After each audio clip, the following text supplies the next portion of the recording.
Hey man, welcome back to Man Time. Today's episode, we are going to try to get this gooseneck trailer prepped for a new floor, which means removing the old floor. Let's see if we can figure out a good way to do it. Welcome to Man Time.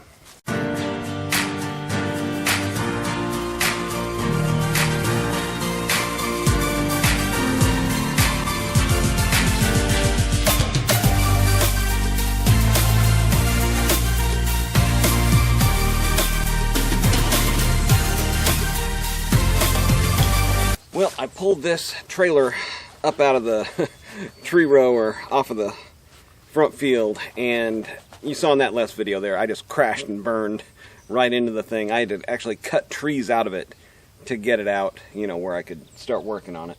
I thought it was going to be, pressure-treated wood you'd think would hold up pretty good in the elements over the years. I ended up buying this one probably close to 10 years ago, used it like a handful of times, and probably haven't used it in, 7-8 years, something like that. But, I mean, you can just look at it and see we've got the integrity of the floorboards have just come and gone, with time, sun, rain, and everything else. One of the things, this was a New York trailer, and it is quite rusty, so I think that rust kind of fed back up into the wood somehow and, helped it along with this rotting process. But we've got to get this old stuff off of here. Let's see if we can get some off by hand, and then what we can't get off by hand, we'll use a little bit of mechanical force to get off the rest of it, huh?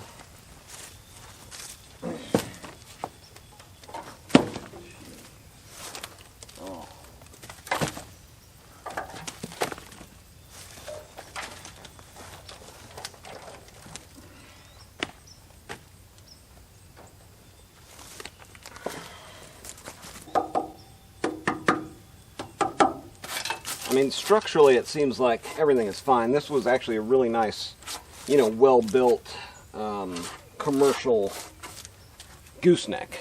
It has got, let's see, it doesn't have the tandem axles. It's just, it's only got 4 tires. I think this one is an 18-foot bed. Not very long, but it'll definitely get the job done. And it's a high boy. It was made, well, it was purchased to transport dies and tooling and stuff for like a machine shop. So it was machine shop transport work for mid to heavy grade types of stuff. But you can see here the wood is just it's completely gone.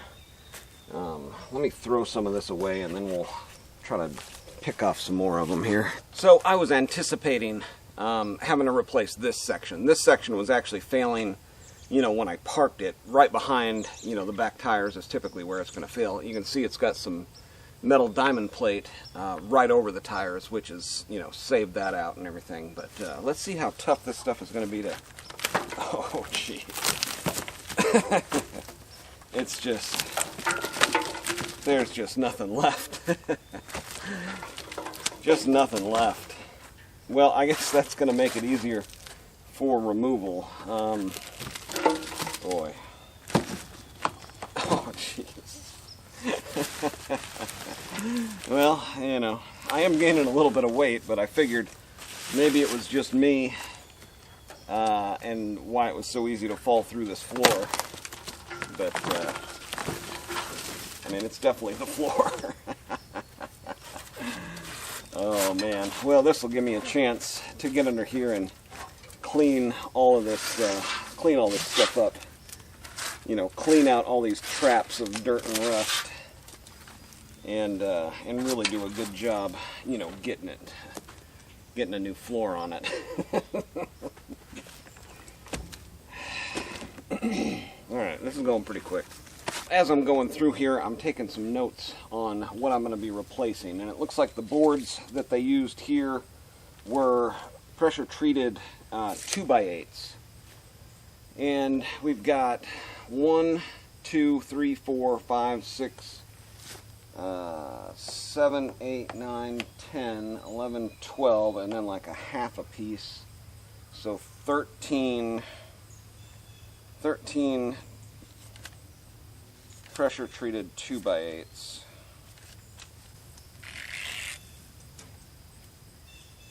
Yeah, it's 18. This is a 16. So if I get 20 footers and cut them down, I should be good to go. Maybe they sell them as 18 footers.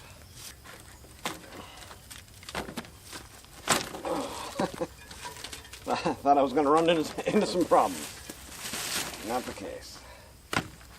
Okay. And then, so there's a smaller piece in here that kind of fills in the gap in the middle, which is exactly 4 inches. So I'm still going to have to rip like one of these 2x8s in half, well, to 4 inches. They're 7.5, you know. But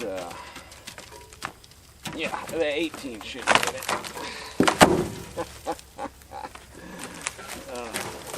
Okay, well, I am seeing there's like minimal kind of mice chewage going on. You know what? Let's have some fun. I'm gonna get the tractor over here with the forks on it. See if we can lift off a pile of these things.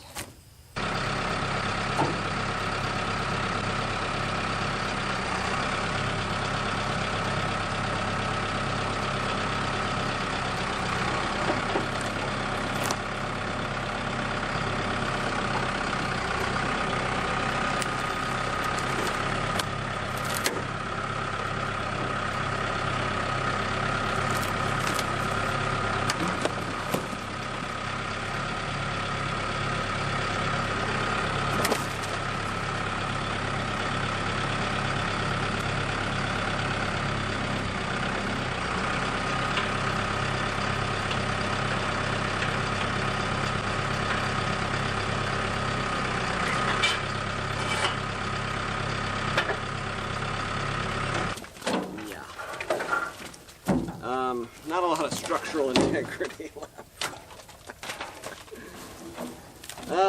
But I can throw all this crap, you know, up on the forks and get it out of here a little bit easier.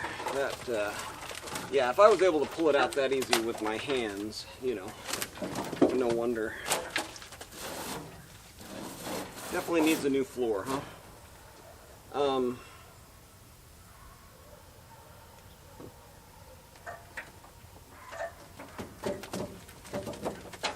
Yeah, I was looking for wiring as I was going through here. I think I saw one running down that side. But I made sure to stop short, you know, before destroying anything too much.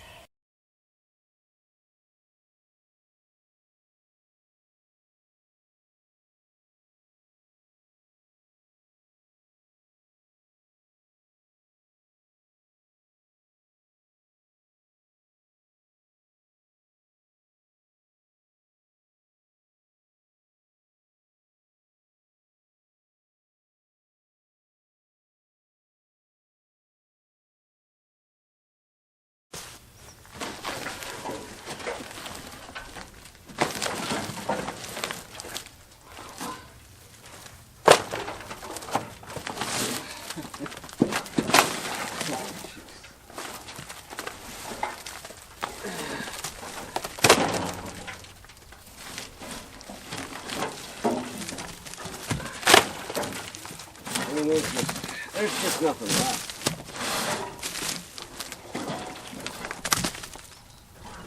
I mean, I guess we can get a good look at what the inside of a trailer looks like.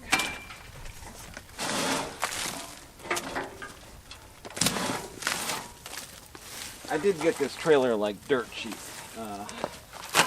Guy moved down here, and it said from New York, and took a job. Moved all of his stuff down here with this thing, and then it just sat, you know, for years at his place. And he finally just let it go before it got like this, I guess, was the idea. Wow.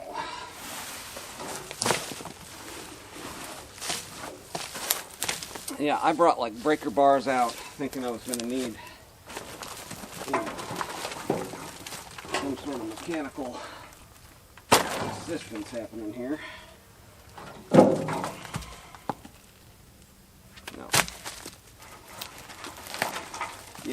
Yeah, this is why primarily I'm going to build my house out of metal. I think the termites, you know, just kind of laughed at the pressure treatment on here. The majority of it there was just not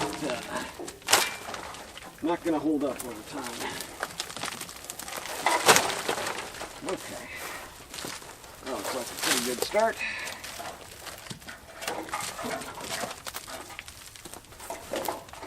And it looks like when I'm going back to build it up, I'm going to start, you know, on the edges, work my way in, start on the edges, work my way in, and then end up with that 4-inch slice in the middle still being needed.